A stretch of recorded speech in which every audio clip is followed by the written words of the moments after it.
मुख्यमंत्री माझी शाळा सुंदर शाळा स्पर्धेत धुळे तालुक्यातील सोनगीर येथील शासकीय निवासी आश्रमशाळेने प्रथम क्रमांक मिळविला। धुळे तालुक्याचे आमदार राघवेंद्र भदाने, खासदार शोभा बच्छाव यांच्या हस्ते स्मृतिचिन्ह आणि सन्मानपत्र देऊन निवासी शाळेस गौरवण्यात आलं। स्पर्धेतील पहिल्या क्रमांकाचे 11 लाखांचे बक्षीस गट शिक्षणाधिकारी शाळेच्या मुख्याध्यापकांकडे वितरित करण्यात आले। धुळे शहरातील हिरेमंगल कार्यालयात हा कार्यक्रम झाला। भारतरत्न डॉक्टर बाबासाहेब आंबेडकर आदर्श शाळा योजनेअंतर्गत मुख्यमंत्री माझी शाळा सुंदर शाळा हे अभियान राज्यात राबविण्यात आले। अभियानात धुळे जिल्ह्यातील जवळपास 95% शाळांनी सहभाग नोंदवला होता। स्पर्धेत सोनगीर येथील शासकीय निवासी आश्रमशाळेचाही सहभाग होता। या स्पर्धेत या शाळेने प्रथम क्रमांकाचे बक्षीस मिळविले। धुळे शहरातील हिरेमंगल कार्यालयात बक्षीस वितरणाचा कार्यक्रम झाला। धुळे तालुक्याचे आमदार राघवेंद्र भदाने, खासदार शोभा बच्छाव यांच्या हस्ते सन्मानचिन्ह आणि सन्मानपत्र देऊन निवासी शाळेस गौरविण्यात आले।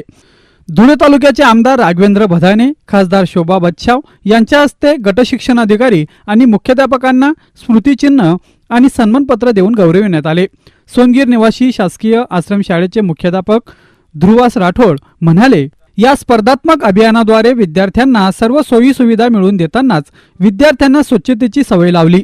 विद्यार्थ्यांना निरनिराळ्या शैक्षणिक उपक्रमात सहभाग करून घेतले, त्यातून शाळेचे वातावरण प्रेरणादायी केले। स्पर्धात्मक उपक्रमाचा हेतू 100% साध्य करण्याचा आमचा प्रयत्न होता। विद्यार्थ्यांनी या प्रयत्नांना प्रतिसाद दिला, त्यामुळे शाळेला पहिल्या क्रमांकाचे पारितोषिक मिळाले। स्पर्धेतून मिळालेले 11 लाख रुपये विद्यार्थ्यांच्या शैक्षणिक प्रगतीसाठी उपयुक्त पडतील, त्यातून शैक्षणिक साहित्यासह भौतिक साधने उपलब्ध होऊ शकतील, असा आत्मविश्वास मुख्याध्यापक ध्रुवास राठोड यांनी व्यक्त केला।